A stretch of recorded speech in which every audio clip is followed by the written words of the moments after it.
Hello everyone, welcome to banking Shiksha. इस video में हम बात करेंगे जेईबी के पेपर फर्स्ट की मॉड्यूल ए। हम देख रहे थे इंडियन इकोनॉमिक आर्किटेक्चर, जिसका चैप्टर 8 है foreign trade policy, foreign investments and economic development.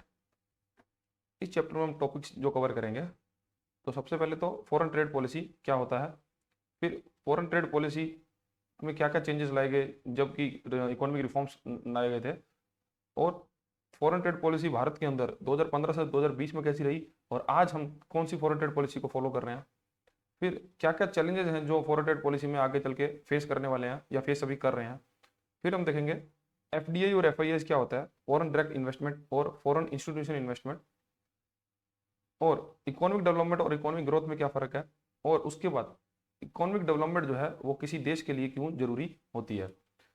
तो ये सब टॉपिक जो है हम कवर करने वाले हैं। तो सबसे पहला टॉपिक है फॉरेन ट्रेड पॉलिसी। देखो, ट्रेड का मतलब होता है व्यापार, और पॉलिसी का मतलब होता है कि कुछ सेट ऑफ गाइडलाइंस या सेट ऑफ रूल्स जिसके आधार पर हम व्यापार करेंगे। और यही जब अगर हम फॉरेन ट्रेड के अंदर अप्लाई करते हैं, मतलब विदेशी व्यापार के अंदर जो पॉलिसी हम अप्लाई करते हैं, उसी को ही फॉरेन ट्रेड पॉलिसी कहा जाता है। Foreign trade policy is a government master plan that set the rules for buying and selling goods and service with other countries. तो जो किसी देश के द्वारा जो विदेशी व्यापार करने के लिए, उसके अंदर इंपोर्ट्स और एक्सपोर्ट्स करने के लिए, या सर्विसेज सर्विसेज का इंपोर्ट एक्सपोर्ट करने के लिए, या गुड्स का इंपोर्ट एक्सपोर्ट करने के लिए जो रूल्स बनाए जाते हैं, उसी को ही फॉरेन ट्रेड पॉलिसी कहा जाता है। It is design to boost the national economy by promoting export and managing imports effectively. और इसको डिजाइन इस प्रकार किया जाता है कि हम हमारे देश के एक्सपोर्ट को बढ़ा सकें और इंपोर्ट को भी मैनेज कर सकें, मतलब कम उसको कर पाएं। The policy act as a road map for all international trade activities. और ये पॉलिसी के अंदर हम हर प्रकार की जो इंटरनेशनल इंपोर्ट एक्सपोर्ट ट्रेड की एक्टिविटीज करने वाले हैं, चाहे वो गुड्स को लेके हों चाहे वो ट्रेड को लेके हों, तो ये पॉलिसी उस सबको कवर करती है। मतलब फॉरेन ट्रेड पॉलिसी एक ऐसा मास्टर प्लान होता है किसी देश का, जिसके अंदर हम विदेश दूसरे देशों के साथ किस प्रकार से ट्रेड करेंगे, इंपोर्ट एक्सपोर्ट करेंगे, उसका सब रूल्स होते हैं। और इसी को फॉलो करके जो कोई भी देश है वो फॉरेन ट्रेड अपना आगे बढ़ाता है। और इसका मेन मोटो पर्पस ये होता है कि हम अपने देश के अंदर इंपोर्ट को मैनेज करेंगे और एक्सपोर्ट को बढ़ाएंगे, जिससे क्या है देश का इकोनॉमिक डेवलपमेंट, विकास हो पाए। नेक्स्ट टॉपिक है foreign trade policy structural changes during 1990s। और 1990 के दशक में भारत के अंदर क्या क्या स्ट्रक्चर चेंजेस लाए गए थे इकोनॉमिक फॉरेन ट्रेड पॉलिसी के अंदर। Prior the 1981 Indian economy was highly protected. It had high tariff tax on imports and other taxes that made it difficult for foreign goods to enter the market. तो 1990 से पहले, जब हमने last chapter में ये देखा था कि इकोनॉमिक रिफॉर्म जो हम 1991 में लाए थे, तो उससे पहले क्या था, भारत की जो इकोनॉमी थी वो एक तरह से क्लोज्ड इकोनॉमी थी। मतलब हमने क्या है अपनी मार्केट का एक्सेस बहुत प्रोटेक्ट करके रखा था, ठीक है, कि हम ज्यादा व्यापार विदेशों के साथ नहीं करेंगे। जिससे क्या हो रहा था कि हम, और जिससे मतलब हमारा ही एक तरह से हमको इकोनॉमिक डेवलपमेंट हमारी बहुत धीरे हो रही थी। और फिर उसके बाद हमारे को बैलेंस ऑफ पेमेंट का क्राइसिस भी देखना पड़ा। तो इस सारी वजह से हम इकोनॉमिक रिफॉर्म्स लेके आए। और उस समय क्या था कि हम ना बहुत सारे टैरिफ लगाते थे। टैरिफ एक तरह का टैक्स होता है जो हम दूसरी कंट्रीज पे लगाते हैं, कि जब वो हमारी मार्केट के अंदर कुछ सामान बेचना चाह रहे हैं, तब हम उस पर टैरिफ लगा देंगे, जिससे हम अपनी इंडस्ट्री को प्रोटेक्ट कर पाएंगे और दूसरी कंट्रीज का जो सामान होगा वो हमारे देश में महंगा बिकेगा। तो इस प्रकार के हम ज्यादा अट्रैक्टिव डेस्टिनेशन नहीं थे फॉरेन फॉरेन की कंपनीज के लिए। Foreign investment was not permitted in many sectors and there are significant quantity restriction. और जब भारत के अंदर क्या, फॉरेन इन्वेस्टमेंट भी ना बहुत सारे सेक्टर्स में अलाउ ही नहीं थी। और अगर कोई सेक्टर में अलाउ थी तो उसमें बहुत सारी रिस्ट्रिक्शन हमने पहले से ही लगा रही थी। Limits on quantity of goods that could be imported, मतलब कि हम कोई जो गुड्स बाहर से परचेज करना चाहते हैं तो उसके अंदर भी क्वांटिटी के ऊपर हम लिमिट लगा रखी थी कि इससे ज्यादा हम परचेज नहीं करेंगे। Following the economic crisis of 1981, the Indian government implemented A liberalised international trade strategy. और 1991 के बाद जब भारत के अंदर एलपीजी लाया गया, लिबराइजेशन, प्राइवेटाइजेशन, ग्लोबलाइजेशन, तब उसके साथ हमने क्या, हमारी जो फॉरेन ट्रेड पॉलिसी थी उसको भी लिबराइज किया।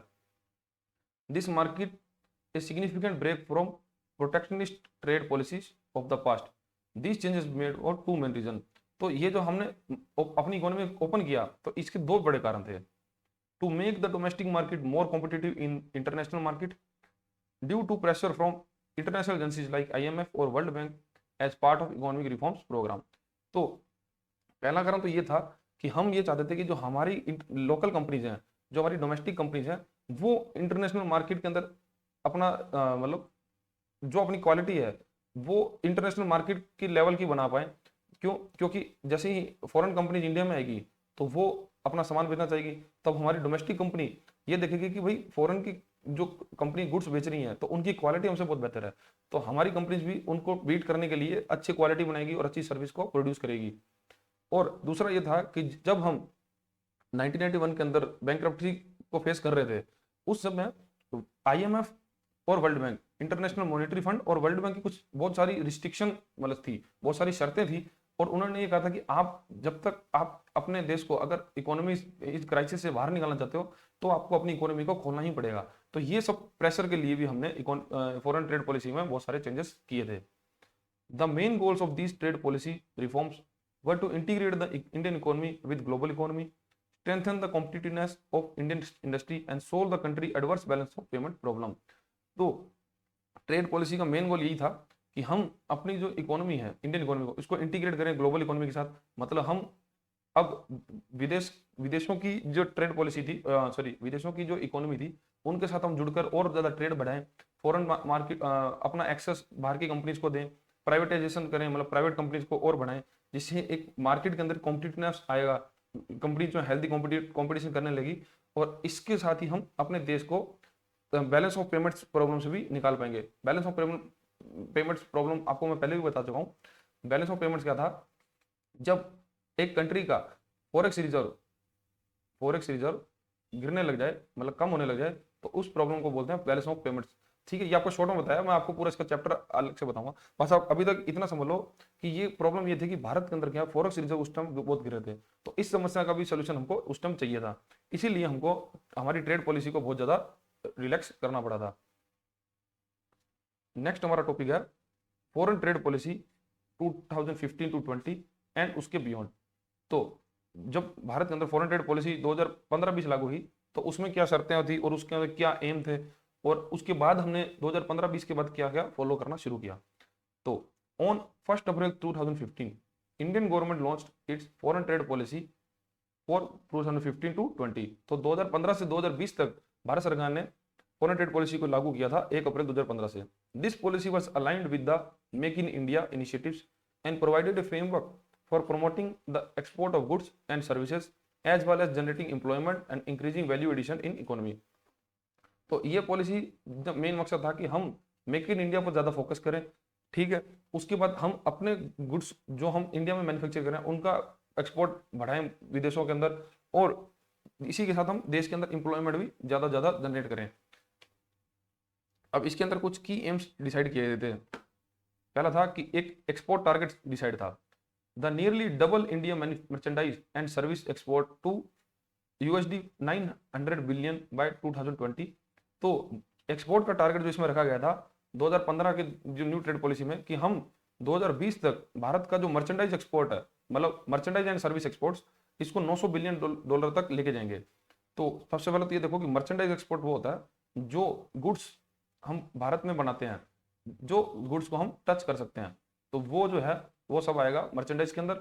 और सर्विसेज लाइक जब हमारा कोई IT सर्विस हम बाहर प्रोवाइड करवा रहे हैं, ठीक है, या फिर हम किसी प्रकार की टेक्निकल सर्विस कोई है, या फिर लॉयर, या कोई चार्टर्ड अकाउंटेंट सर्विस, ठीक है, या कोई आर्किटेक्ट, तो ये जो हमारे लोग बाहर जाके इस प्रकार की जो सर्विस दे रहे हैं, तो वो उसको हम काउंट करते हैं सर्विस एक्सपोर्ट करना।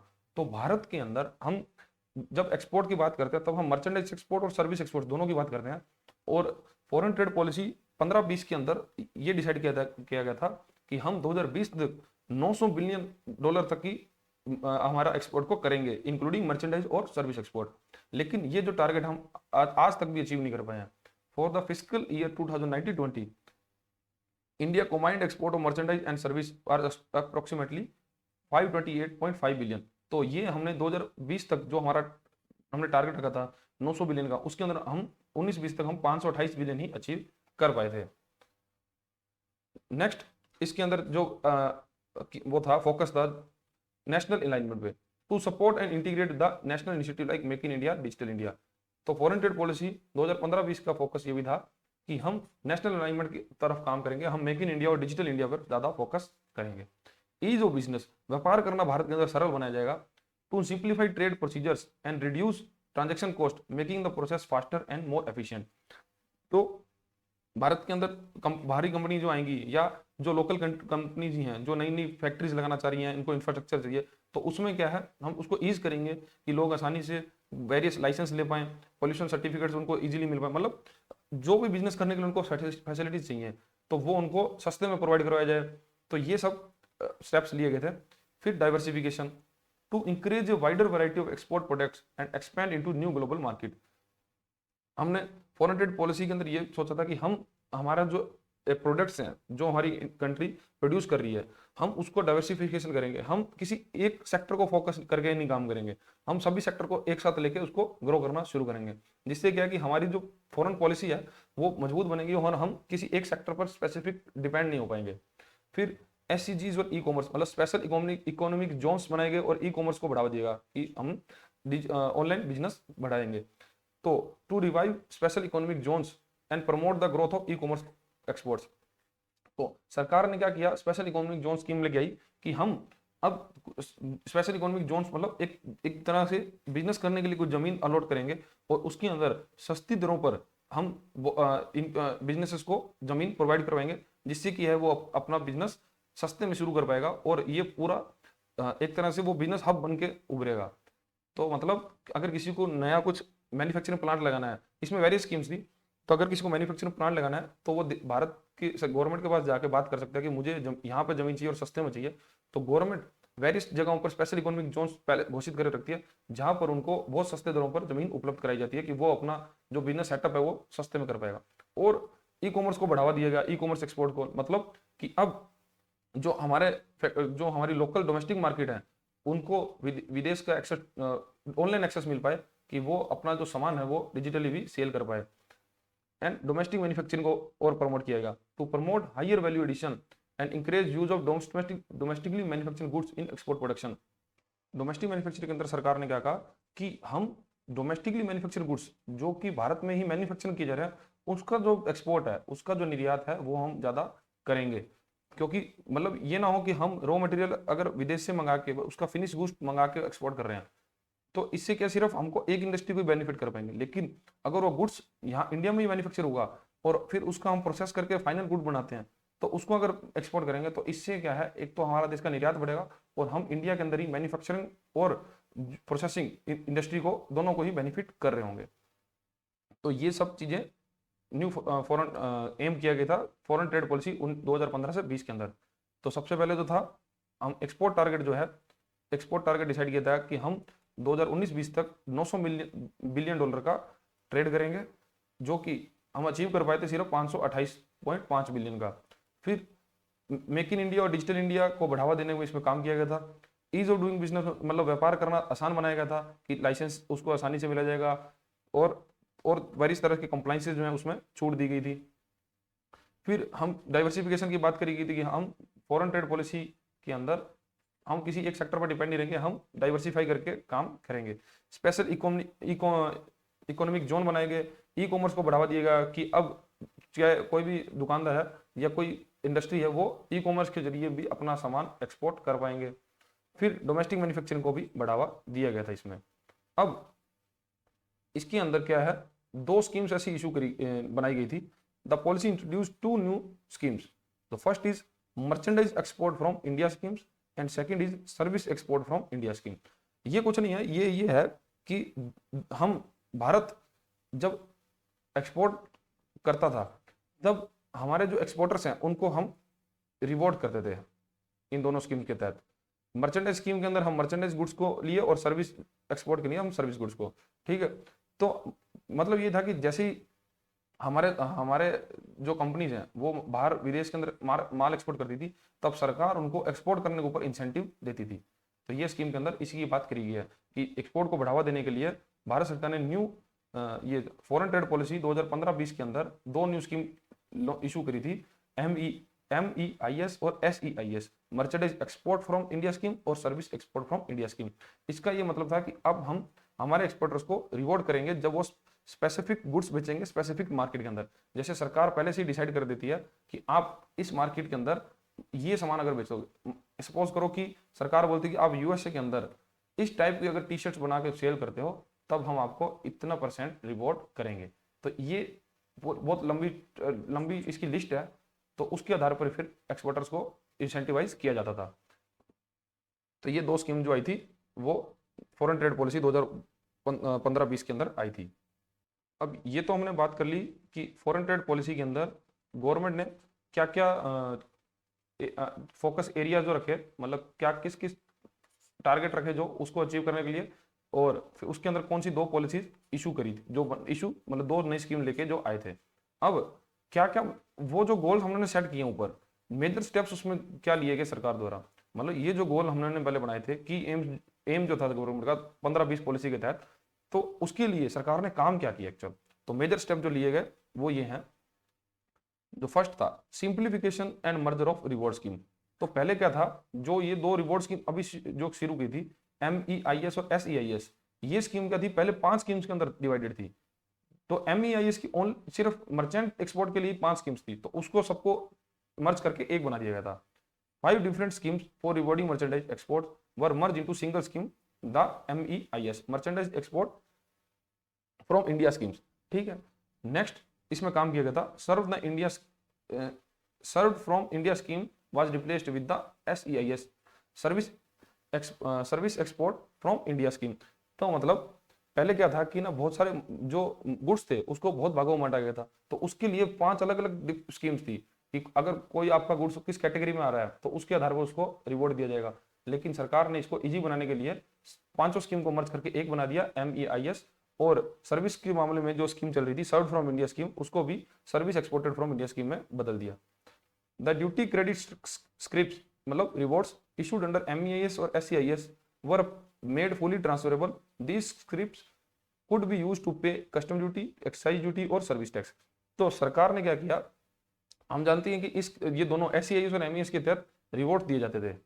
ठीक है, तो वो रिवॉर्ड को ट्रांसफरेबल बनाया गया, और जो व्यक्ति उसको एक्सपोर्ट कर रहा है और सरकार उसको इंसेंटिवाइज करना चाहती है तो वो इस पैसे को यूज कर सकता है कहाँ पे, कस्टम ड्यूटी पे करने के लिए, एक्साइज ड्यूटी पे करने के लिए और सर्विस टैक्स के लिए। मतलब वो जो इंसेंटिव का पैसा है उसको फ्रीली यूज कर सकता है किसी भी तरह के टैक्स गवर्नमेंट को पे करने के लिए। देन है boost to make in India, और सरकार ने फॉरेन ट्रेड पॉलिसी को और अच्छा बनाने के लिए मेक इन इंडिया को और बूस्ट दिया। इसमें क्या क्या प्रयास किए, to support domestic manufacturing the specific export obligation under the export promotion capital goods schemes were reduce to 75% if the capital goods were purchased from domestic producer. तो सरकार ने क्या किया, export promotion capital goods scheme जो थी उसमें जो obligations थे उसको 75% तक रिड्यूस कर दिया। मतलब मानो कि हमारा इंडिया के अंदर एक कोई व्यक्ति है जो किसी भी तरह की मैन्युफैक्चरिंग करना चाह रहा है, ठीक है, अब उसको मैन्युफैक्चरिंग प्लांट लगाना है।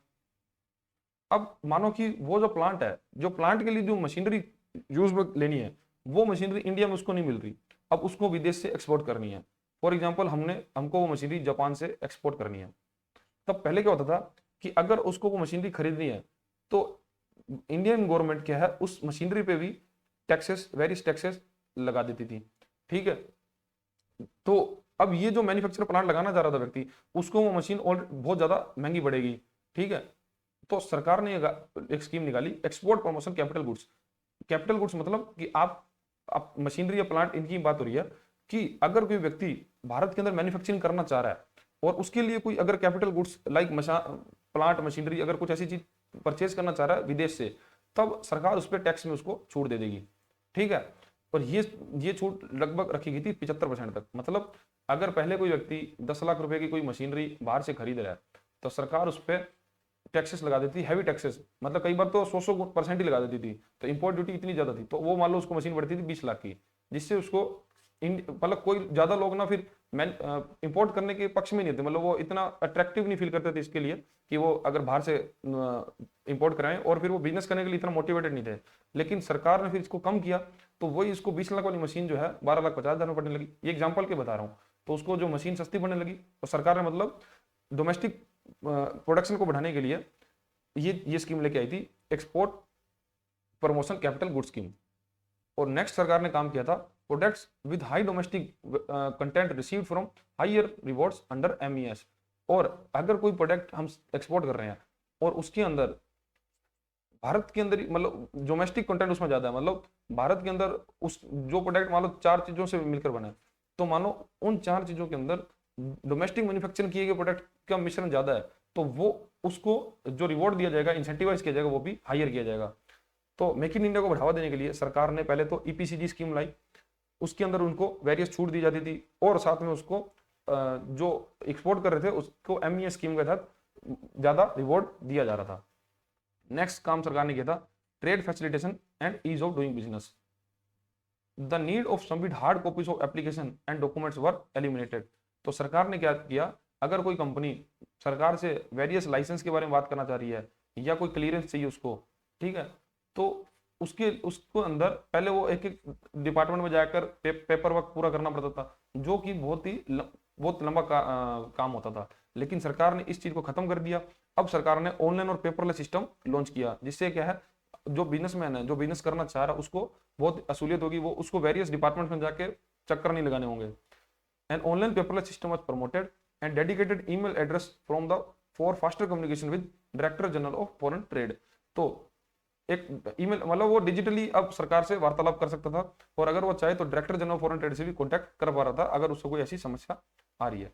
तो ये जो हमारी पॉलिसी थी, ये थी 2015 से 2020 के। इसके अंदर सरकार के क्या एम थे वो हमने बात कर ली है। एक्सपोर्ट टारगेट डिसाइड किया था, नेशनल अलाइनमेंट करना था, ईज ऑफ डूइंग बिजनेस करना था, डाइवर्सिफिकेशन करना था, स्पेशल इकोनॉमिक जोन बनाने थे, और मैन्युफैक्चरिंग डोमेस्टिक मैन्युफैक्चर को बढ़ावा देना था। फिर रिवॉर्ड सिस्टम के लिए 2 स्कीम लाई थी, MEES और SEES, इसकी हम बात कर चुके हैं। फिर सरकार ने वो एम्स को अचीव करने के लिए क्या क्या किया कि जो रिवॉर्ड स्कीम चली थी उसको सिंप्लीफाई किया, मेक इन इंडिया को बढ़ावा देने के लिए EPCG स्कीम्स ले गई, और ईज ऑफ डूइंग बिजनेस को भी बढ़ावा दिया, जिसमें वो पेपरलेस सिस्टम पर हम शिफ्ट हो गए। और अब जो बात करेंगे 2020 और आज के दिन क्या पॉलिसी हम देख रहे हैं। The foreign trade policy 2015-20 after multiple extension due to pandemic concluded on 31 March 2023। तो क्या हुआ था कि पॉलिसी तो हमने 2020 तक बनाई थी, लेकिन 2020 में आप जानते हैं कि कोविड-19 पेंडेमिक आ गया था। तब सरकार ने नई पॉलिसी पर शिफ्ट होने से बेहतर ये समझा कि अभी जो हम पॉलिसी फॉलो कर रहे हैं उसी को ही एक्सटेंड करते हैं थोड़े समय तक। तो सरकार ने उस पॉलिसी को 2023 तक चलाया। फिर सरकार नई पॉलिसी लेके आई, it has been replaced by a new foreign trade policy 2023। फिर जो अब आज के अंदर देश के अंदर जो नई पॉलिसी लागू है वो फॉरेन ट्रेड पॉलिसी 2023 चल रही है, and which become effective on 1 April 2023। Unlike its predecessor, the new policy is dynamic and had no fixed end date। तो पहले तो हमने ना डिसाइड कर रहा था कि 2020 में पॉलिसी को खत्म कर देंगे, तो हमको एंड डेट पता थी। लेकिन अब जो नई पॉलिसी आई है फॉरेन ट्रेड पॉलिसी 2023, उसके अंदर हमने कोई एंड डेट रखी नहीं, नो फिक्स्ड एंड डेट। ठीक है, अब सरकार इसी को ही अपडेट करती रहती है वेरियस टाइम में जैसे उसको जरूरत लगती है, allowing to be update as required to respond the evolving global trade environment. अब इसके अंदर सरकार ने क्या मेजर स्टेप्स लिए, major step taken for foreign trade policy 2023। Dynamic and open ended policy, unlike previous 5-year plans the policy has no fixed end date and will be updated as required. तो सबसे पहले तो ये था कि इसके अंदर कोई भी एंड डेट नहीं है, ये सरकार जब चाहे इसको अपनी रिक्वायरमेंट के हिसाब से अपडेट करके नई पॉलिसी को मॉडिफाई कर सकती थी। Shift from incentive to remission, ये चीज समझनी होगी। Move from direct subsidies at WTO compliant system of refunding duties and taxes paid by exporters, example RODTEP schemes। ये क्या था, जैसे हमने ऊपर भी पढ़ा था कि सरकार क्या थी, अपने एक्सपोर्टर्स को इंसेंटिवाइज करती थी, मतलब उनको कुछ पैसा वापस कर देती थी।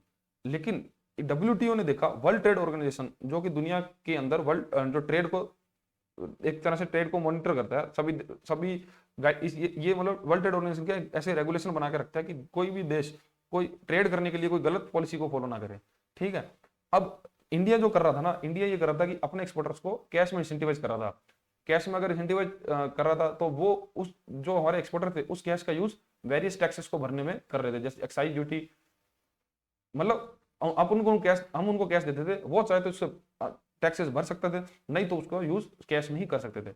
लेकिन डब्ल्यूटी ने कहा कि ये बहुत ही आप गलत प्रैक्टिस फॉलो कर रहे हो, क्योंकि इसमें क्या है कि भारत के जो एक्सपोर्ट्स हैं वो दुनिया में सस्ते बन रहे हैं, और इसमें क्या है, एक कंपटीशन खत्म हो रहा है। क्योंकि अगर मान लो कि एक कंट्री है यूएसए, अब यूएसए के अंदर इंडिया वाला भी माल एक्सपोर्ट कर रहा है और बांग्लादेश भी एक्सपोर्ट कर रहा है।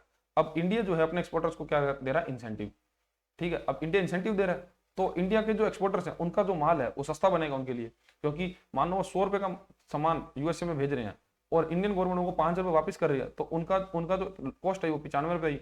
और अगर यही बांग्लादेश का व्यक्ति है, बांग्लादेश वाले भी 100 रुपए में भेज रहे हैं, लेकिन बांग्लादेश की गवर्नमेंट उनको इंसेंटिवाइज नहीं कर रही, तो जब यूएसए में अंदर वो माल आएगा तो यूएसए के व्यक्ति को, मतलब बांग्लादेश से अगर उसको मंगाने में 100 रुपए में मिलेगा, लेकिन इंडिया वाले उसको सस्ता बेच पाएंगे क्योंकि इंडिया की गवर्नमेंट उनको 5 रुपए का इंसेंटिव दे रही है।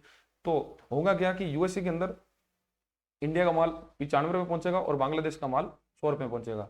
तब इसमें क्या है कि जब सेम क्वालिटी और सेम माल किसी देश में सस्ता पहुंच रहा होगा, तब डिमांड किसकी ज्यादा होगी, इंडिया की। तो यहाँ पे क्या, किसी इंडिया को एज मिलने लग जाएगा और इंडिया के एक्सपोर्ट ऑटोमेटिकली बढ़ने लगेंगे।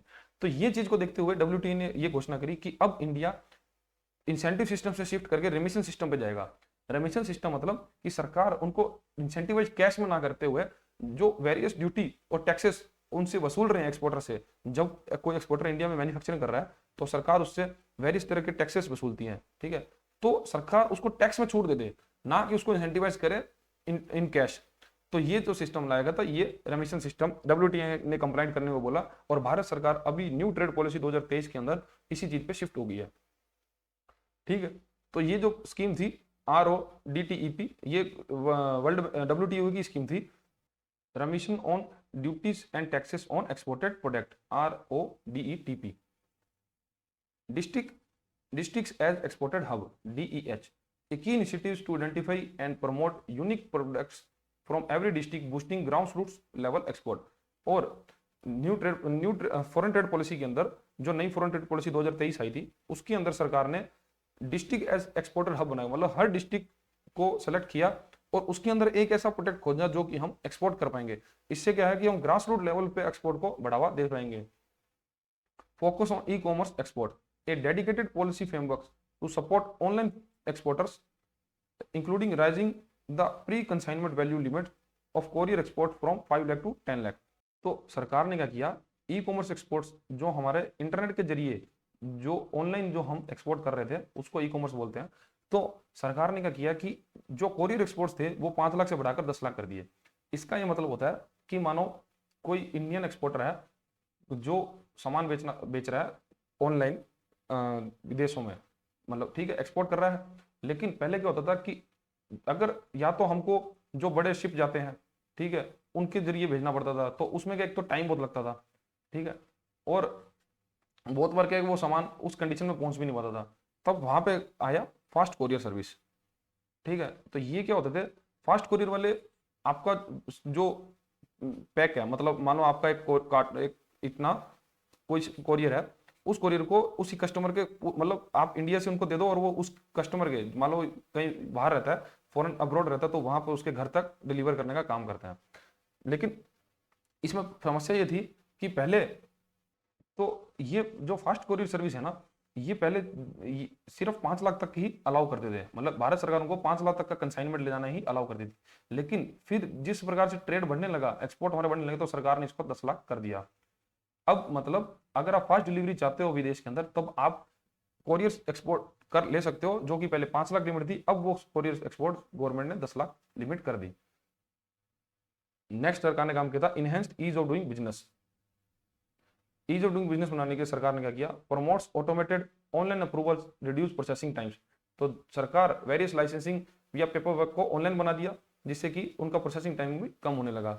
Significantly lower application fees for MSME, और एमएसएमई के लिए अगर कोई व्यक्ति रजिस्टर करना चाहता है तो उसकी जो फीस थी वो बहुत ही कम कर दी।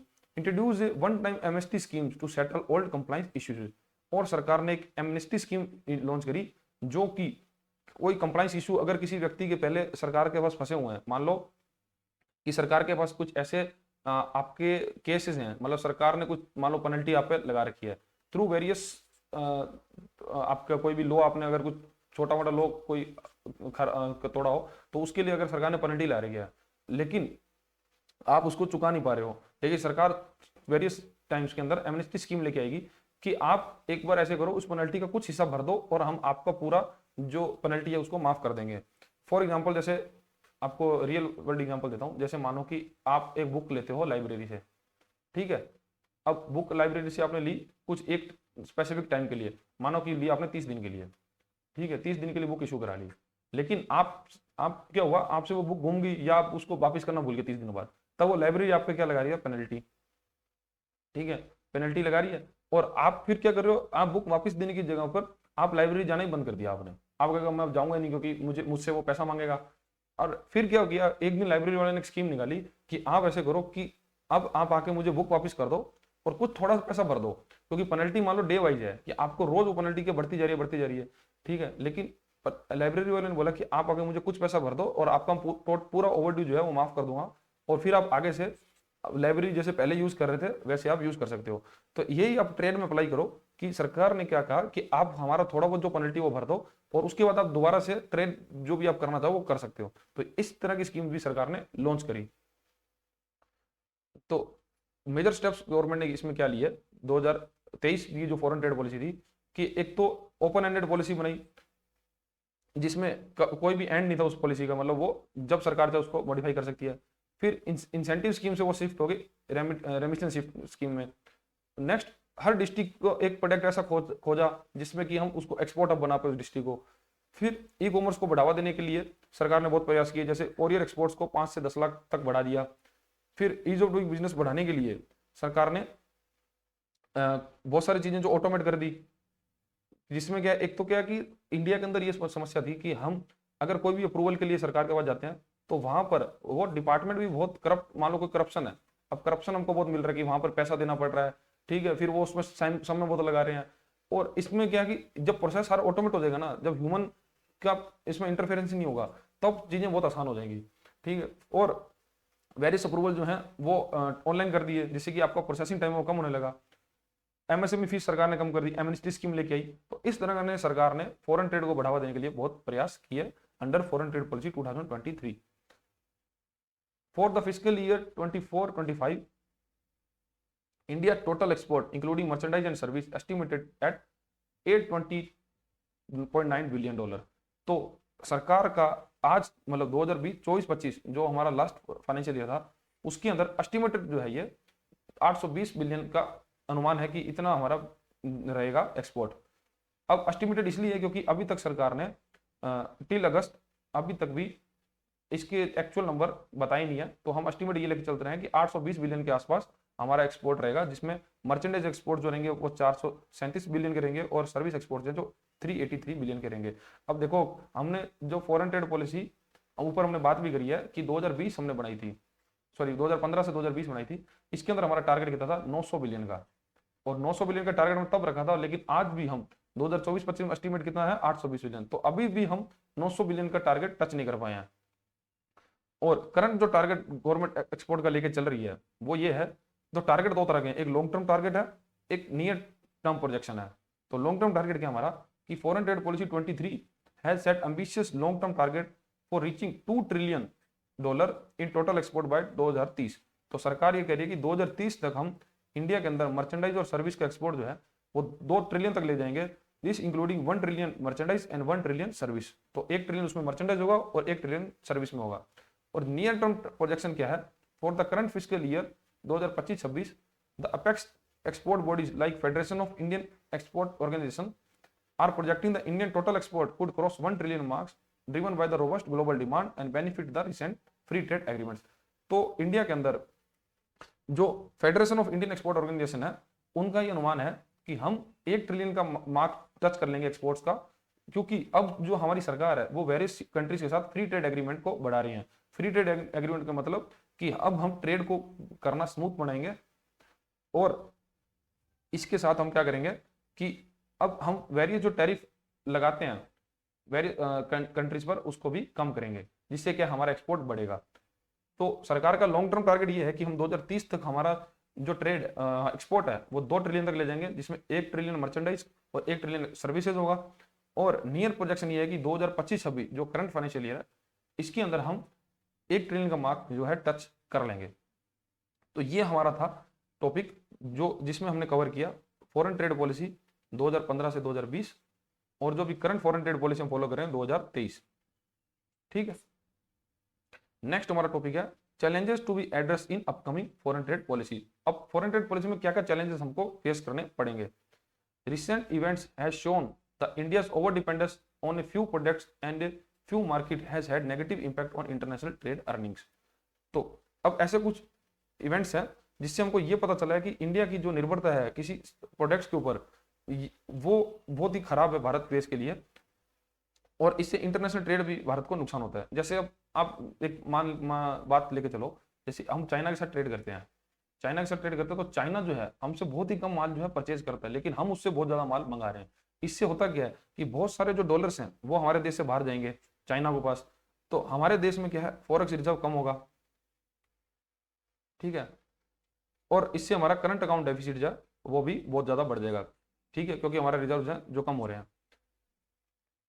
अब दूसरी बात यह है, जैसे सेम ये चीज रशिया के साथ भी हमारी है। रशिया से हम क्या खरीद रहे हैं, ऑयल। आज के समय बहुत ऑयल खरीदे हैं, इसी को देखते हुए तो यूएसए ने हम पे 50% के टैरिफ घोषित किए हैं। ठीक है, लेकिन हम रशिया से ऑयल खरीद रहे हैं, लेकिन रशिया के बाद बहुत कम ऑप्शन है कि जो हम उसको दे पाए, मतलब उसको हमसे कम चीजें चाहिए, लेकिन हम तो मेजरली उसको जो पैसा दे रहे हैं बहुत ज्यादा पैसा तो हम ऑयल में दे रहे हैं उसको। तो इससे क्या है कि हमारा अगर कुछ हमारे प्रोडक्ट हमने ऐसे बना रखे होते पहले से कि जिससे हम अपना एक्सपोर्ट बढ़ा पाए और लोग और दूसरे देशों की हमारे पर निर्भरता होती, तब हमारी जो फॉरेन ट्रेड पॉलिसी है वो बहुत बड़ा सक्सेस होती। लेकिन यही चैलेंजेस हैं जो हमारे सामने, जिसको हमें अभी कोप अप करना है।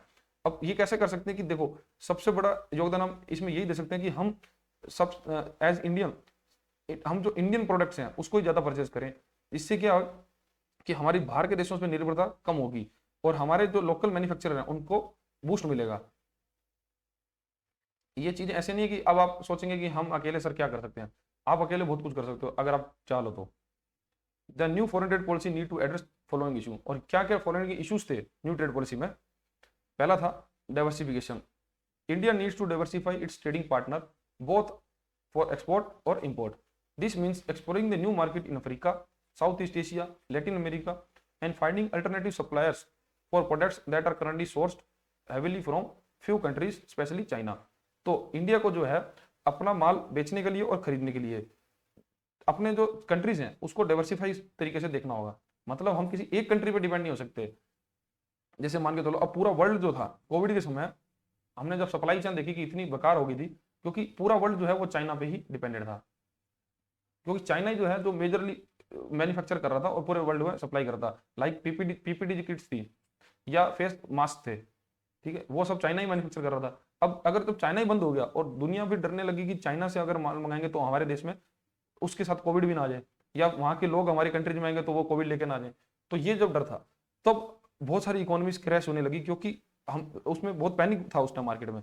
तो हमको ये जरूरत है कि हम कभी भी एक कंट्री पर डिपेंडेंट ना रहे, हम वेरियस सोर्स बनाएं कि अगर हमको एक्सपोर्ट करना है तो हम मानो कि एक कंट्री पर डिपेंडेंट है। फॉर एग्जाम्पल हम यूएसए पे डिपेंडेंट है कि यूएसए हमसे बहुत सारा फार्मास्यूटिकल्स परचेज करता है, लेकिन मानो यूएसए ने किसी वजह से हमारे साथ ट्रेड करना ही बंद कर दिया, तब हमारे फार्मा इंडस्ट्री का क्या होगा। तो हमको ये देखना होगा कि हम अगर यूएसए में ट्रेड कर रहे हैं तो हमको दूसरी मार्केट को भी एक्सप्लोर करना चाहिए। हमको ये माल अफ्रीका के अंदर भी खोजनी चाहिए, कोई देश भी वहां जाके हमको वो माल सेल करना है। साउथ ईस्ट एशिया की कंट्रीज देखनी चाहिए, जिससे क्या है कि एक तो हमारी किसी एक देश पर निर्भरता कम होगी, और दूसरा अगर वहां से हमारे को कुछ ऐसा एक्सपोर्ट बैन या ट्रेड बैन का दिखता है तब भी हमको हमारी इंडस्ट्री को कोई भी ज्यादा शॉक नहीं लगेगा। तो डाइवर्सिफिकेशन बहुत जरूरी है। Simplification of process. Further simplification of process will greatly enhance the competitiveness of Indian export. तो हमारा जो एक्सपोर्ट का प्रोसेस है, लाइक अगर कोई व्यक्ति कोई एक फैक्ट्री इंडिया में चला रहा है, अब वो प्रोसेस एक्सपोर्ट करना चाह रहा है, तो सरकार को उसको मोटिवेट करना चाहिए कि आप एक्सपोर्ट करो, और जितने भी उसके लिए उसको कंप्लाइंसेस की फॉलो करने की जरूरत है तो वो सरकार को बहुत सिंप्लीफाई करना होगा, कि जिससे कि हर आदमी मोटिवेटेड हो कि वो अपने देश के लिए एक्सपोर्ट कर पाए।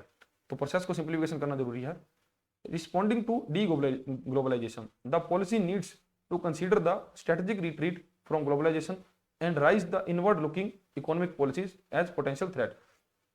अब क्या होता है ना कि दुनिया में ग्लोबलाइजेशन तो हमको सबको पता है कि ग्लोबलाइजेशन मतलब अपनी इकोनॉमी को दुनिया के साथ जोड़ना, ठीक है। डी ग्लोबलाइजेशन होने का ये मतलब है कि लोग अब इनवर्ड लुकिंग पे चल रहे हैं। हम वो ये चाह रहे हैं कि हम खुद से ही प्रोड्यूस कर लेंगे, हम ज्यादा डिपेंडेंट नहीं होंगे दूसरी कंट्री पे। भले हमको आपसे मंगा रहे हैं, लेकिन हमारे पास इतना पोटेंशियल जरूर होना चाहिए कि हम अपने देश में उसको प्रोड्यूस कर पाए, चाहे कोई भी आइटम हो। लेकिन इंडिया के लिए डी ग्लोबलाइजेशन एक पोटेंशियल थ्रेट भी बन रहा है। क्यों? क्योंकि इंडिया आज के दिन प्रोड्यूसर बनने जा रहा है। मतलब अब इंडिया मैन्युफैक्चरिंग में बूस्ट ला रहा है।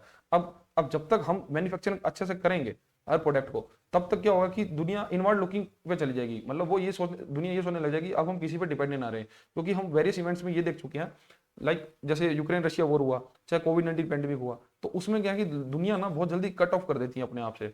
वो फिर इनवर्ड लुक मतलब सोचने लग जाता है कि हम ही मैन्युफैक्चर कर ले और हम सेल्फ सफिशिएंट रहें। तो ये इंडिया के लिए खतरा है, क्योंकि अगर रशिया या यूएसए हमसे कुछ परचेज नहीं करेंगे तो हम बेचेंगे किसको?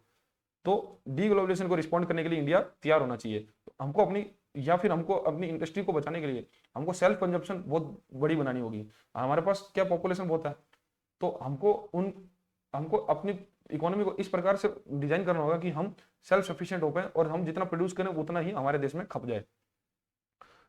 Post Covid reforms, the new foreign trade policy must explore significant reforms including land and labour law reforms, speedy environmental clearance and setting up alternative payments mechanism to adapt the new world order। अब क्या हुआ था, एक foreign trade policy का सबसे बड़ा challenge ये था कि जो कोविड-19 के बाद बहुत चेंजेस आए। लाइक अब ये हुआ था कि जब आप जानते हैं कि कोविड-19 के बाद रशिया ने यूक्रेन पर हमला कर दिया था, ठीक है। अब यूक्रेन पे हमला तो कर दिया, लेकिन दुनिया ने क्या किया? दुनिया ने रशिया को पूरा पेमेंट सिस्टम से कट ऑफ कर दिया, ठीक है।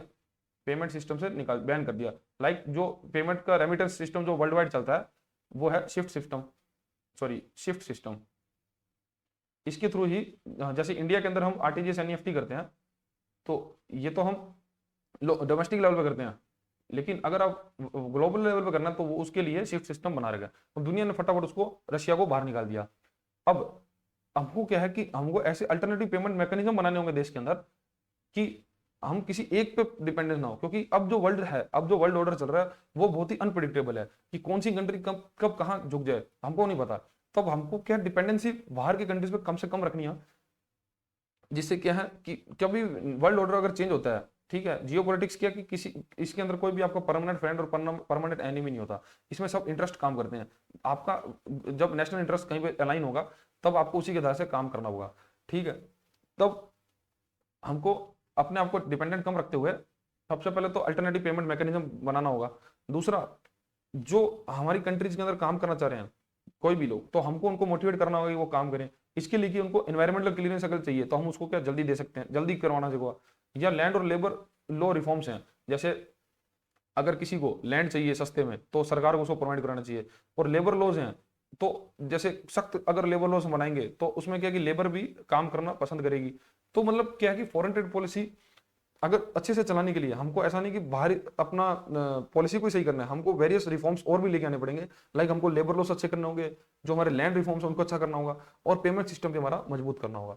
तो ये सब चैलेंजेस हैं जो हम फॉरेन ट्रेड पॉलिसी को एड्रेस करना ही चाहिए हमको। पहला, डाइवर्सिफिकेशन, कि हमको किसी एक कंट्री पर डिपेंडेंट नहीं रहना for import export. Next, simplification of process, हमको हमारी प्रोसेस जो है ट्रेड करने की वो सिंपल करनी होगी।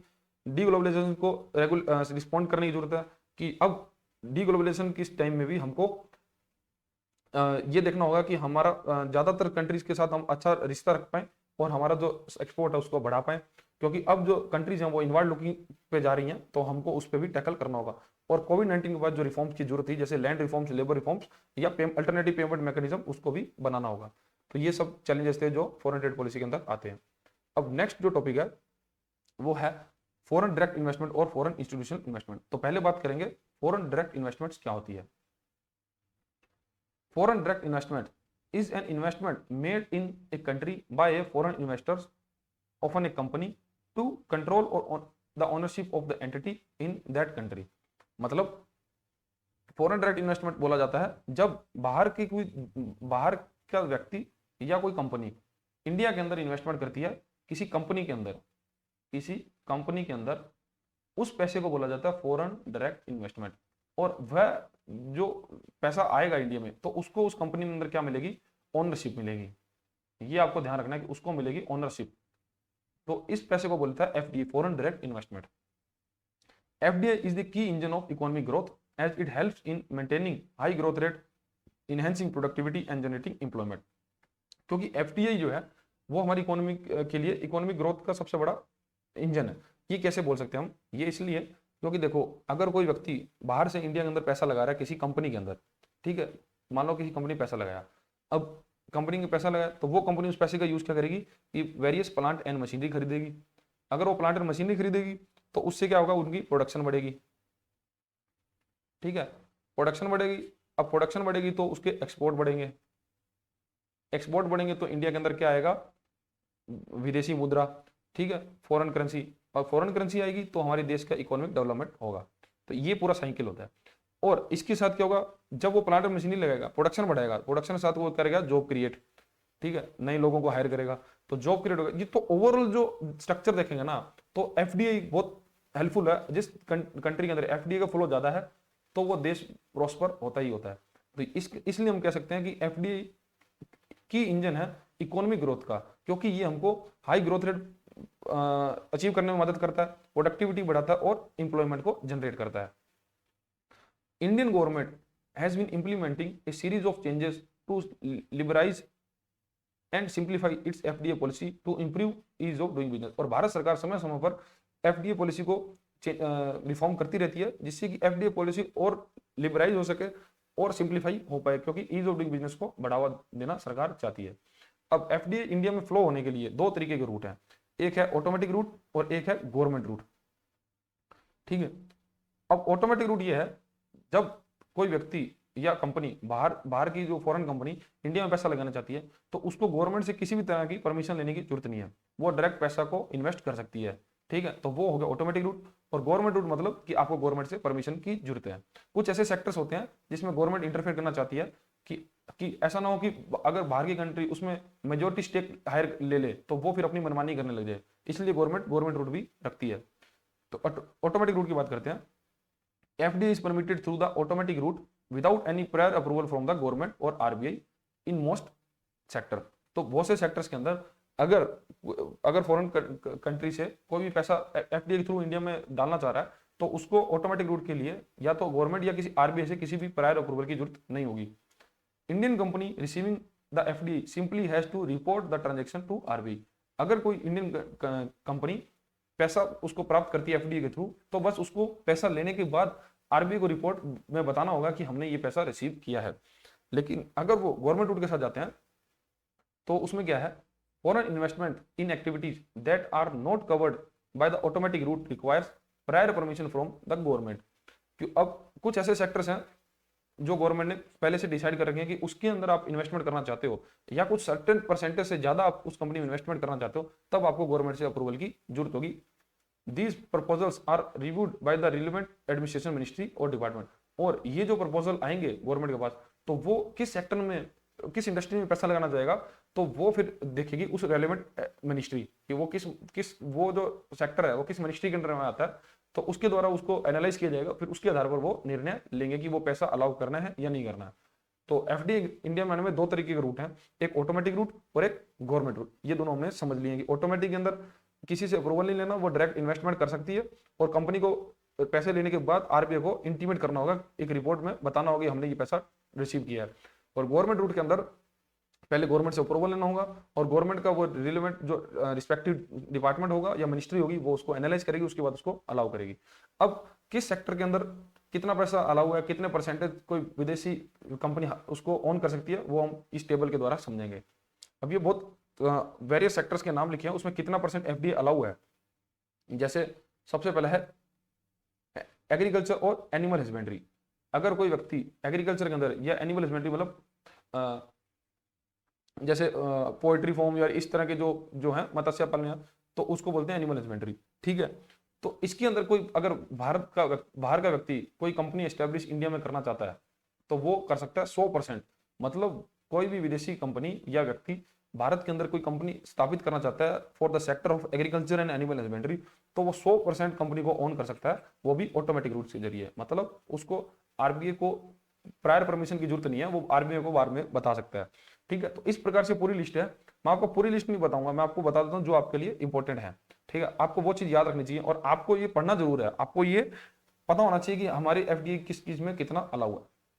अब जैसे एग्रीकल्चर में पढ़ लिया कि 100% और ऑटोमेटिक रूट के जरिए हम आ सकते हैं, तो ये आपको याद रखना है। फिर आपको याद रखना है कि डिफेंस के अंदर कितना है। डिफेंस के अंदर आप 100% एफडी ले सकते हो, जिसके अंदर अप टू 74% तो आप ऑटोमेटिक रूट के आ सकते हो। और गवर्नमेंट रूट के अंदर अगर 74% से ऊपर आपको स्टेक खरीदना तो आप गवर्नमेंट की परमिशन आपको चाहिए। अब मानो कि डिफेंस के अंदर कोई भी कंपनी फॉरेन से इंडिया में मैन्युफैक्चर करना चाह रही है, मतलब डिफेंस मैन्युफैक्चरिंग करना चाह रही है और उसके लिए कंपनी स्टैब्लिश करना चाहती है, तो 74% तो वो डायरेक्ट खरीद सकती है। और अगर उसको 74% से ज्यादा की ओनरशिप चाहिए तब उसको गवर्नमेंट के लिए अप्रूवल लेना होगा और गवर्नमेंट का फिर डिफेंस सेक्टर उस पर एनालाइज करके उसको निर्णय ले सकता है कि उसको इससे ज्यादा अलाउ करना है या नहीं करना। ठीक है, तो आपको डिफेंस का याद रखना है। उसके बाद हम बात करें तो आपको टेलीकॉम सर्विस के सर्विस के अंदर 100% और ऑटोमेटिक रूट ही है। नेक्स्ट हमारे को इंपॉर्टेंट होगा रेलवे इंफ्रास्ट्रक्चर। अगर रेलवे के अंदर कोई इंफ्रास्ट्रक्चर प्रोजेक्ट है और उसके अंदर कोई व्यक्ति एफडीए करना चाहता है तो 100% ऑटोमेटिक रूट के जरिए आ सकता है। फिर जो हमारे लिए इंपॉर्टेंट है बैंकिंग सेक्टर, तो बैंकिंग सेक्टर अगर प्राइवेट बैंक है उसके अंदर कोई एफडी आना चाहता है तो 74% तक वो आ सकता है, जिसकी टोटल में 74% ऑन कर सकता है, जिसमें ऑटोमेटिक रूट जो है 49% है और बाकी 49 से ज्यादा टिल 74 वो गवर्नमेंट से अब उसको पूछना पड़ेगा। उसके बाद पब्लिक सेक्टर, अगर सरकारी बैंक है तो वो सिर्फ 20% ही आ सकता है, मतलब और वो भी गवर्नमेंट रूट के से ही आ सकता है। मतलब कोई भी अगर बाहर का व्यक्ति, बाहर की कंपनी इंडिया के अंदर पब्लिक सेक्टर बैंक में इन्वेस्ट करना चाह रही है तो वो मैक्सिमम 20% तक कर सकती है, और वो भी अगर गवर्नमेंट अलाउ करे तो। ठीक है, तभी तो हम देखते हैं कि कोई भी गवर्नमेंट बैंक के अंदर हम ज्यादातर जो ओनरशिप है वो लोकली इंडियन ही है, जो उनके डायरेक्टर्स हैं वो इंडियन रहेंगे। लेकिन अब प्राइवेट सेक्टर बैंक के अंदर देखोगे, जैसे अभी एचडीएफसी बैंक है, तो एचडीएफसी बैंक के अंदर ऐसा माना जा रहा है, ऐसा मतलब कहीं मैंने पढ़ा था कि चाइना भी ओनरशिप लेता है। वो बहुत कम ओनरशिप है, मतलब वो उसको डिसीजन मेकिंग पावर नहीं है, लेकिन लगभग 1% या उससे थोड़ा सा कम चाइना के पास ओनरशिप है। तो इस बैंकिंग सेक्टर को गवर्नमेंट इसलिए प्रिजर्व करके रखा है क्योंकि ये ऐसे सेक्टर्स हैं जिसमें क्या है, हम बाहरी ताकतों को दूर रखना चाहते हैं देश से कि वो अपनी मोनोपोली ना चलाने लग जाए, क्योंकि अगर उन्होंने डिसीजन मेकिंग पावर ले ली, मैनेजमेंट की पावर ले ली, तो फिर हमारे देश के लिए बहुत समस्या की बात है। फिर हम बात करें इंश्योरेंस सेक्टर की, इंश्योरेंस कंपनी में कोई एफडी करना चाहता है, कोई नई इंश्योरेंस कंपनी खोलना चाहता है तो उसमें 74% ऑटोमेटिक रूट के जरिए आ सकता है। फिर पेंशन सेक्टर के अंदर भी सेम है, 74% ऑटोमेटिक रूट। देन बस ये आपको मेन याद रखना है, बाकी आपको टेबल पूरा पढ़ना है कि आपको क्या क्या एफडीए की किस सेक्टर में कितनी लिमिट है। नेक्स्ट है कि एफडीआई जो है फॉरेन डायरेक्ट इन्वेस्टमेंट कितनी तरह की हो सकती हैं, तो ये 3 तरह की हैं, ग्रीनफील्ड एफडीआई, ब्राउनफील्ड एफडीआई और जॉइंट वेंचर। ग्रीनफील्ड एफडीआई क्या है, with a parent company establish a brand new subsidiary in the destination country to build its operation from scratch. अब एफडीआई, ग्रीनफील्ड एफडीआई उसको बोलेंगे जब कोई विदेशी कंपनी, मान लो वो फॉरेन में ऑलरेडी काम कर रही थी और वो अपनी सब्सिडरी खोलती थी इंडिया के अंदर, और फिर वो इंडिया के अंदर ही उसके द्वारा इंडिया के अंदर जो ऑपरेशन चलाए जा रहे हैं या मैन्युफैक्चरिंग की जा रही है वो इंडिया के अंदर उस सब्सिडरी कंपनी द्वारा चलाई जा रही है, तो ये इस एफडीए को बोलेंगे ग्रीनफील्ड एफडीए। इसका एग्जांपल है जैसे कि मैकडोनल्ड, क्योंकि इंडिया के अंदर उसने सब्सिडरी बनाई है, ऐसे यूएसए की कंपनी है, ठीक है, लेकिन इंडिया के अंदर सब्सिडरी बना के वो काम कर रहा है, तो इस प्रकार की एफडीए को बोलते हैं ग्रीनफील्ड एफडीए। या हुंडई इंडिया जो कार मेकर है। फिर आता है brownfield FDA, when a company buy a stake in already existing firms in the host country. जैसे इंडिया के अंदर कोई कंपनी पहले से काम कर रही थी, लेकिन बाहर की कोई कंपनी आके उसके अंदर कुछ स्टेक खरीद लेती है, मतलब उस कंपनी का कुछ हिस्सा खरीद लेती है, तो उसको बोलेंगे ब्राउनफील्ड एफडीआई। जैसे acquisition of Flipkart by Walmart, तो वॉलमार्ट जो है यूएसए का ग्रुप था, उसने हमारी e commerce, Indian e commerce के अंदर जो फ्लिपकार्ट है उसके अंदर स्टेक खरीद लिया था, उसका इक्विजिशन ही कर लिया, मतलब पूरा ही उसको अपने अंडर में ले लिया।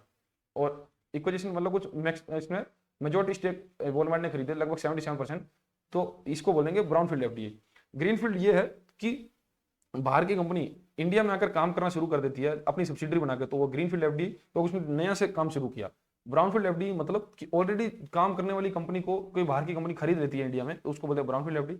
और एक होता है joint venture, when a foreign company and A local company join of the share investment technology and profits. और जॉइंट वेंचर ये होता है कि एक इंडियन कंपनी और एक फॉरेन कंपनी, ये दोनों मिलकर एक जॉइंट वेंचर बना लेते हैं और फिर वो इंडिया में व्यापार शुरू करते हैं, तो वो उसको बोलेंगे जॉइंट वेंचर। और इसका बहुत अच्छा एग्जांपल है विस्तारा एयरलाइन। विस्तारा एयरलाइन जैसे टाटा और सिंगापुर एयरलाइन ने मिलकर शुरू की थी। तो इसमें क्या, इन दोनों ने अपना अपना पैसा लगाया और उसके बाद उन्होंने विस्तारा एयरलाइन शुरू करी। तो इस प्रकार से क्या है कि हमारे लोकल प्लेयर्स को भी भागीदारी का मौका मिलेगा और विदेशी कंपनी भी भारत में इन्वेस्टमेंट कर पाएगी, और जिससे वो भारत की इतनी बड़ी मार्केट का एक्सेस ले पाएगी। तो एफडीए 3 तरीके से हैं, ग्रीनफील्ड, ब्राउनफील्ड और जॉइंट वेंचर। ग्रीनफील्ड जो नए सिरे से अपनी सब्सिडी बना के काम करती है, ब्राउनफील्ड जो ऑलरेडी एग्जिस्टिंग कंपनी के अंदर पैसा इन्वेस्ट करके काम करती है, और जॉइंट वेंचर जो दोनों कंपनियां इंडियन और फॉरेन मिलकर एक अपना स्टेक जो अपना इन्वेस्टमेंट करती है और उसके बाद नई तीसरी कंपनी शुरू करती है, उसको बोलते हैं जॉइंट वेंचर। तो यहाँ पे हमने एफडीए के बारे में देख लिया है। अब एफडीए क्या है, कुछ ऐसे सेक्टर्स हैं जो ये सेक्टर्स गवर्नमेंट अलाउ नहीं करती उसके अंदर विदेशी पैसा। जैसे ये सेक्टर्स तो वो है जिसमें गवर्नमेंट कितना परसेंट किस रूट से अलाउ करेगी, लेकिन ये वो लिस्ट है जिसमें गवर्नमेंट जो है अलाउ नहीं करती। FDA is prohibited the following sector, जैसे लॉटरी बिजनेस, गैम्बलिंग और बैटिंग। अगर कोई लॉटरी बिजनेस इंडिया में करना चाह रहा है तो वो उसमें विदेशी पैसा अलाउ नहीं है। गैम्बलिंग या बैटिंग, शर्तें लगाना या कुछ गैम्बल गेम, इस तरह के जो इस पे भी गवर्नमेंट अलाउ नहीं करती। चिट फंड्स कंपनीज के ऊपर, निधि कंपनीज के अंदर, निधि कंपनीज उनको बोला जाता है जो इसके मेंबर्स होंगे उनके अंदर लोन बांटने का काम किया होता है। मतलब मान लो इसके 50 मेंबर हैं, तो 50 मेंबर से मंथली कुछ पैसा लिया जाएगा, फिर उनके बाद उन 50 में से जिसको पैसे की रिक्वायरमेंट होगी तो उसको वो पैसा दे दिया जाएगा और उससे वो इंटरेस्ट चार्ज किया जाएगा। तो इससे क्या कि उन 50 लोगों का पैसा भी ग्रो होगा और जिसको पैसे की जरूरत होगी उसको मिल जाएगा। तो इस तरह के सेक्टर्स के अंदर गवर्नमेंट एफडीए अलाउ नहीं करती। लॉटरी बिजनेस, गैम्बलिंग और बैटिंग, चिट फंड, निधि कंपनीज, रियल एस्टेट बिजनेस जो कि हमारा इंडिया में रियल एस्टेट बिजनेस है उसको अलाउ नहीं करी। लेकिन अगर कोई टाउनशिप गवर्नमेंट बना रही है तो उसके अंदर हम उससे किस प्रोजेक्ट बेस पे हम उससे एफडीए अलाउ कर सकते हैं। अगर कोई प्रोजेक्ट है या कोई टाउनशिप गवर्नमेंट निर्माण करिए तो उसके लिए एफडीए अलाउ कर सकते हैं, लेकिन ओवरऑल रियल एस्टेट बिजनेस के अंदर हम एफडीए को अलाउ नहीं करते। क्योंकि अगर ये अलाउ कर दिया ना तो इंडिया के अंदर बहुत सारे जो जमीनें हैं या बहुत सारे बिल्डिंग जो है उसके ओनर जो है वो फॉरेनर हो जाएंगे। तो ये गवर्नमेंट इसको भी सेक्टर को रोक के रखती है। फिर manufacturing of cigars, cigarettes and other तंबाकू प्रोडक्ट्स और वेरियस तंबाकू प्रोडक्ट्स के लिए भी एफडीए अलाउ नहीं है। और sector not open for private investment like atomic energy, और इस प्रकार के जो नेशनल इंटरेस्ट के जो सेक्टर्स हैं तो उसके लिए भी गवर्नमेंट एफडीए को अलाउ नहीं करती। ठीक है, तो ये जो सेक्टर्स हैं इसमें एफडीए अलाउ नहीं है, और ये जो सेक्टर्स हैं जिसमें एफडीए अलाउ है और कितना अलाउ है वो भी आपको बता दिया। एफडीए क्या होता है, एफडीए कितने तरह का होता है और एफडीए कहाँ अलाउ नहीं है, तो मेरे को लगता है कि मैंने सब चीज कवर कर दिया। अब हम देखते हैं एफआईआई क्या होता है, फॉरेन इंस्टीट्यूशनल इन्वेस्टमेंट क्या होता है।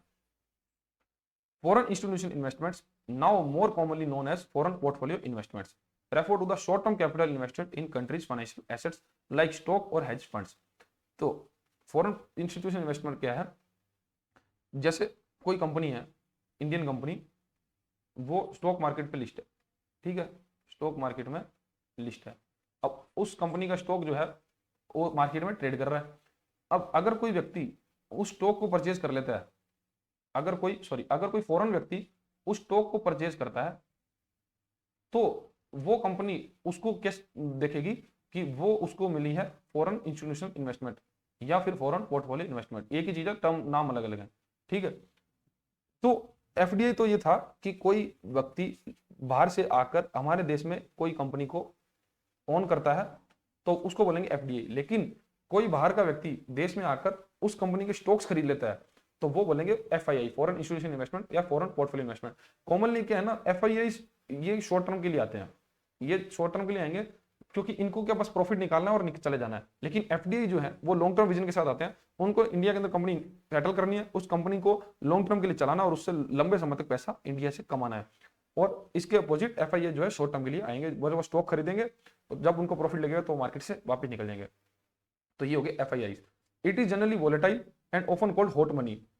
ये वोलेटाइल होंगे और हॉट मनी इनको बोला जाएगा because they are always a possibility of capital flight, investors quickly pulling their money out in case of an economic slowdown और political turmoil.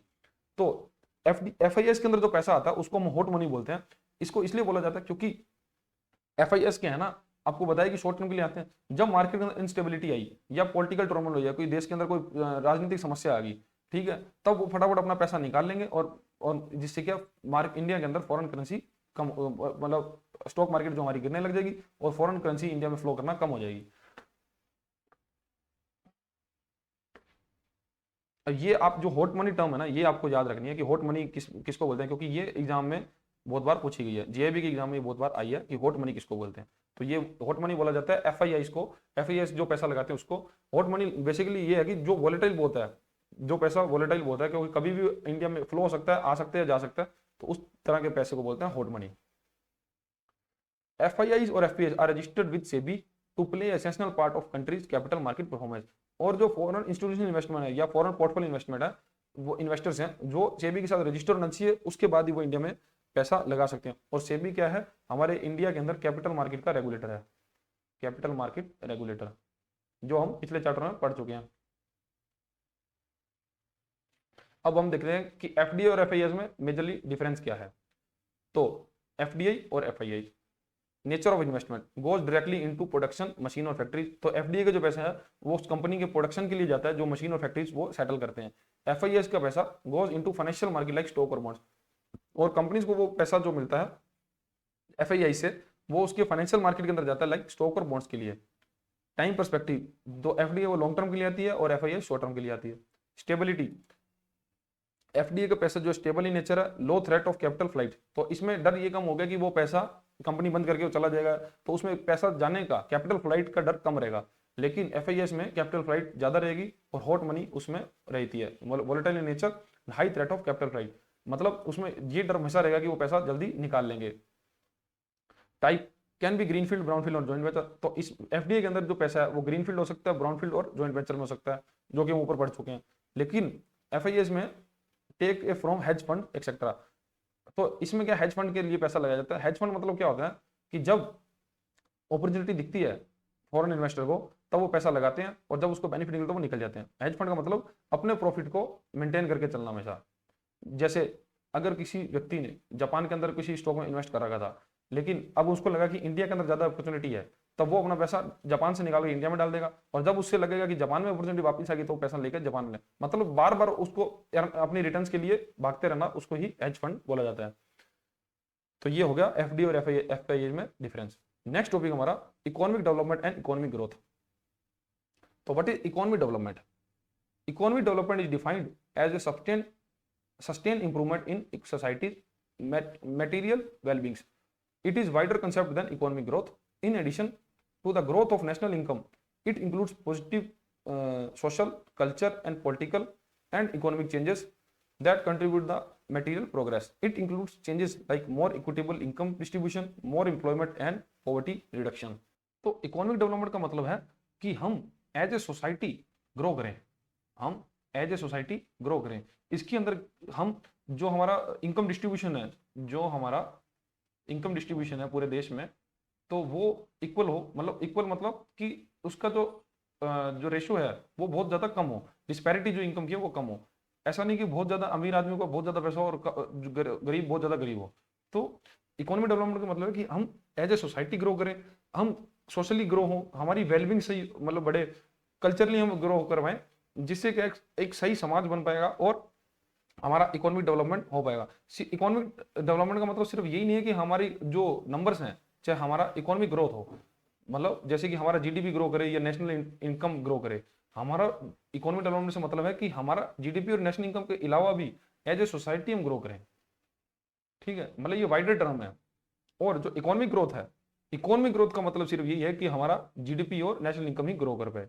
Economic growth is defined as the process of which the economy actual national और per capita income grows over time. तो economic growth का सिर्फ ये simple ये मतलब है कि हम नंबर्स के अंदर ग्रो कर रहे हैं, लेकिन भले ही हम सोसाइटी के अंदर हम डिक्लाइन में जा रहे हैं, लेकिन डेवलपमेंट जो कि एक वाइडर टर्म है, उसके अंदर हमारा इनकम डिस्ट्रीब्यूशन अच्छा हो, देश में इंप्लॉयमेंट हो, हमारी गरीबी कम हो, तो ये सारे सेक्टर्स को भी ध्यान में रखा जाता है। It is narrower terms compare to the economic development, क्योंकि नैरो टर्म है economic growth compare to economic development, and focus on the quantitative increase in output, और ये सिर्फ फोकस करती है सिर्फ क्वांटिटी की इंक्रीज होने पे, ना कि ये इस फोकस करेगी कि क्या उस देश में गरीबी कम हुई, चाहे उनका हेल्थ वेलबींग या कुछ उसका ग्रो हुआ, सोसाइटी ग्रो हुई, तो ये इसमें ध्यान नहीं रखा जाता, और इकोनॉमिक डेवलपमेंट में वो चीज भी कंसीडर करी जाती है। अब मेजर इसमें क्या डिफरेंस है ये देखते हैं। इकोनॉमिक ग्रोथ, ये ग्रोथ है, ये डेवलपमेंट है। Meaning increase in the amount of goods and service produce national income और आउटपुट। तो इसमें नेशनल इनपुट और आउटपुट को फोकस रखा जाता है कि कितना इंक्रीज हुआ गुड्स और सर्विस के अंदर। लेकिन इकोनॉमिक डेवलपमेंट के अंदर रिडक्शन इन पॉवर्टी, गरीबी कितनी उन्मूलन हुई, अनएम्प्लॉयमेंट कितना है, इनइक्वालिटीज कितनी है, along with improvement in quality of life और क्वालिटी ऑफ लाइफ, ये सब सेक्टर्स को भी देखा जाता है इकोनॉमिक डेवलपमेंट में। ग्रोथ का, इकोनॉमिक ग्रोथ का जो फोकस है वो है production of goods and service, तो सिर्फ गुड्स और सर्विस की प्रोडक्शन देश में कितनी है। लेकिन इकोनॉमिक डेवलपमेंट के अंदर focuses on distribution of resources and improvement of living standard.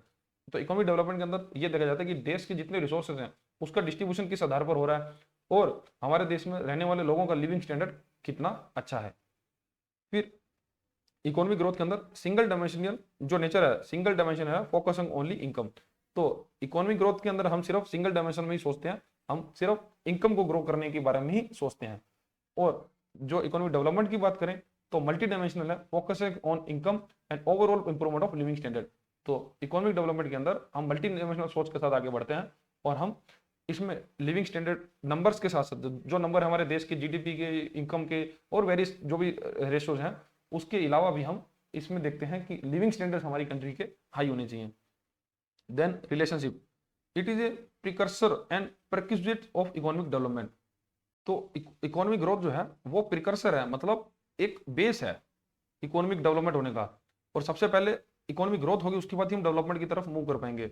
और प्रेक्विजिट्स है मतलब नेसेसरी है कि इकोनॉमिक डेवलपमेंट के लिए सबसे पहले उस देश में इकोनॉमिक ग्रोथ होगी तभी हम इकोनॉमिक डेवलपमेंट की ओर बढ़ पाएंगे। जब हमारे पास पैसा होगा तभी उसको हम रिसोर्सेज, उन रिसोर्सेज को यूज करके हम कुछ डेवलपमेंट बना पाएंगे। लेकिन जब इकोनॉमिक ग्रोथ ही नहीं होगी तब हम उस कुछ भी ग्रोथ डेवलपमेंट की तरफ बढ़ ही नहीं पाएंगे। तो मतलब इकोनॉमिक ग्रोथ जो है वो प्रिकर्सर है और प्रेक्विजिट है फॉर इकोनॉमिक डेवलपमेंट। लेकिन इकोनॉमिक डेवलपमेंट की क्या रिलेशनशिप है, it comes after economic growth and at is positive impact on it. और इकोनॉमिक डेवलपमेंट आती है इकोनॉमिक ग्रोथ के बाद, क्योंकि इकोनॉमिक ग्रोथ ही होने से ही हमारा जो डेवलपमेंट है उसका काम शुरू हो पाएगा। मतलब जब हम जॉब अच्छी होंगी, गरीबी कम होगी, ठीक है, उसके बाद ही हम लिविंग स्टैंडर्ड इंक्रीज कर पाएंगे, और लिविंग स्टैंडर्ड इंक्रीज होंगे तो वो हमारा इकोनॉमिक डेवलपमेंट होना शुरू होगा। नेक्स्ट है इंडिकेटर्स। अब हम इकोनॉमिक ग्रोथ कैसे चेक कर सकते हैं और इकोनॉमिक डेवलपमेंट देश में कैसे देख सकते हैं। तो इकोनॉमिक ग्रोथ अगर देखनी है तो आपको जीडीपी देखना होगा, ग्रॉस नेशनल इनकम देखनी है, या पर कैपिटा इनकम देखना होगा। पर कैपिटा इनकम मतलब प्रति व्यक्ति आय, कि उस देश में अगर पूरी जीडीपी को डिवाइड कर दिया था पॉपुलेशन के साथ तब हमारी प्रति व्यक्ति आय निकल कर आती है, ठीक है। तो अगर हमको इकोनॉमिक ग्रोथ देखनी है तब हमको नंबर चेक करने के लिए हमारा जीडीपी, ग्रॉस नेशनल इनकम या पर कैपिटा इनकम को देखना होगा। लेकिन इकोनॉमिक डेवलपमेंट देखनी है तो हमको देखना होगा ह्यूमन डेवलपमेंट इंडेक्स, ठीक है, human poverty index, literacy rates, life expectancy. तो इन सब इंडेक्स से हम ये जान पाएंगे कि उस देश के अंदर इकोनॉमिक डेवलपमेंट कितना है, क्या उसमें गरीबी कम हुई है, क्या उसमें लोग पढ़े लिखे हैं, और उसमें उस देश के लोग कितने साल तक एवरेज जिंदा रह पाते हैं। तो ये सब इंडेक्स से हम ये देख पाते हैं कि उस कंट्री के अंदर इकोनॉमिक डेवलपमेंट कितनी है। फिर स्कोप, इसका जो स्कोप है वो नैरो है, नैरो कंसेप्ट पर काम करता है इकोनॉमिक ग्रोथ, और जो इकोनॉमिक डेवलपमेंट है वो ब्रॉडर कंसेप्ट पर काम करता है। अब हमारे देश में बात करें तब हमारी जीडीपी जो है in terms of nominal terms तो वो तो बहुत ज्यादा ग्रो कर रही है, हम अभी 4th नंबर पर आ गए हैं। पर ये सवाल अब हमको खुद से पूछना होगा, क्या हमारा इकोनॉमिक डेवलपमेंट भी उसके साथ हो रहा है? क्या हम हमारे देश में ह्यूमन डेवलपमेंट इंडेक्स की बात करें तो क्या हम हमारे देश में ह्यूमन की एक जान की वैल्यू कितनी है, ये आप खुद से पूछिए कि आप कितनी हम देश के अंदर ह्यूमंस की कदर हो रही है, या हमारी गरीबी कितना कम हो रही है। तो गरीबी के अंदर तो हम अच्छा काम कर रहे हैं, लिटरेसी भी हमारी अच्छी है, लाइफ एक्सपेक्टेंसी भी हमने अच्छा अचीव किया, लेकिन अभी भी बहुत सारी कमियां हैं जो हमको इकोनॉमिक डेवलपमेंट करने से रोक रही है। मतलब ऐसा नहीं कि हमारा इकोनॉमिक डेवलपमेंट हो नहीं रहा, लेकिन अभी भी हमको इस पर बहुत काम करने की जरूरत है। तो ये है डिफरेंस बिटवीन इकोनॉमिक ग्रोथ और इकोनॉमिक डेवलपमेंट। नेक्स्ट टॉपिक हमारा importance of economic development as a dimension. तो अब इकोनॉमिक डेवलपमेंट की जरूरत क्यों है देश के अंदर? Economic development is a persistent increase in the material wellbeing of society, it is much larger set of ideas और इकोनॉमिक ग्रोथ। तो ठीक है, ये हमने बात ऊपर करी ली कि इकोनॉमिक डेवलपमेंट जरूरी है, और क्योंकि इसमें वेलबींग बढ़ती है और इकोनॉमिक ग्रोथ से बड़ा आइडिया है। अब इकोनॉमिक डेवलपमेंट आता क्या क्या है? The growth of human capital, the elimination of socio economic inequalities and the structural changes of improve the public quality of life.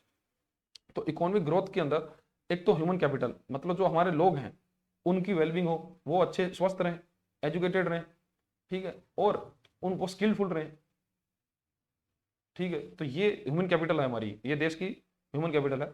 और सोशो इकोनॉमिक इनक्वालिटी, लाइक जो पैसे का बंटवारा है दुनिया में, तो हमारे देश में, वो उसमें जो इनक्वालिटीज हैं, मतलब अमीर बहुत ज्यादा अमीर है और गरीब बहुत ज्यादा गरीब है, तो वो कम करना हमारा सोशल इकोनॉमिक डेवलपमेंट का सबसे बड़ा मुद्दा है। फिर स्ट्रक्चरल चेंजेस, अगर क्वालिटी ऑफ लाइफ हम किसी की सुधार पाएं तो उससे भी हम इकोनॉमिक डेवलपमेंट की ओर बढ़ सकते हैं। क्वालिटी ऑफ लाइफ जैसे कि हम वेरियस उनको हेल्थ फैसिलिटी अच्छी प्रोवाइड करवा पाएं, ठीक है, हम उनको अच्छा एनवायरनमेंट देश के अंदर प्रोवाइड करवा पाएं, पोल्यूशन हम कम करवाएं। तो ये जो इंडिकेटर्स हैं ये आते हैं देश की क्वालिटी ऑफ लाइफ के अंदर, कि देश के अंदर अगर क्वालिटी ऑफ लाइफ अच्छा होगा तो इकोनॉमिक डेवलपमेंट जो है वो देश के अंदर ज्यादा होगा। तो ये मतलब इंपॉर्टेंस है ये हमारे देश की, कि हमको देश में अंदर किस प्रकार से इकोनॉमिक डेवलपमेंट को बढ़ाना है। ये बातें हम ऊपर भी कर चुके हैं वैसे तो। To access economic development, to assess economic development जानने के लिए we use quantitative indicators such as human development index, gender related index and human poverty index, infant mortality rate और लिटरेसी रेट।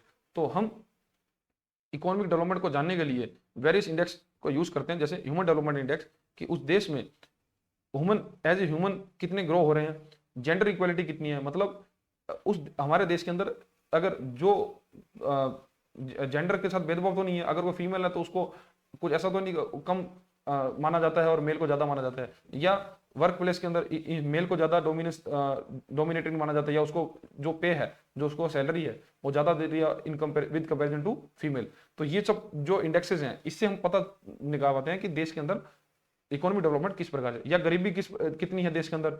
फिर मृत्यु दर क्या है देश की, मतलब कोई बच्चा है, इन्फेंट मोर्टेलिटी रेट, कि वो पैदा होने के बाद एवरेज कितने साल तक जी पा रहा है। ऐसा तो नहीं कि देश के अंदर उसको बच्चे को पैदा होने से जो भी टीकाकरण जो उनको चाहिए वो उसको प्रॉपरली मिल पाएगा नहीं। तो हम इस इंडेक्स के अंदर किस प्रकार से काम कर रहे हैं। फिर लिटरेसी रेट के, हमारा देश कितना पढ़ा लिखा है, वहाँ के लोग कितने जागरूक हैं और समझदार हैं। तो ये सब इंडेक्स के आधार पर ही हम इकोनॉमिक डेवलपमेंट को निकालते हैं। और इकोनॉमिक डेवलपमेंट जो है वो एक वाइडर टर्म है, और जब जितना इकोनॉमिक डेवलपमेंट देश का होगा तो देश का एक संपूर्ण विकास होगा, ठीक है। तो ये हमारा चैप्टर कंप्लीट होता है, और हमने अब आपको दिए हैं इसके प्रैक्टिस के लिए एमसीक्यू।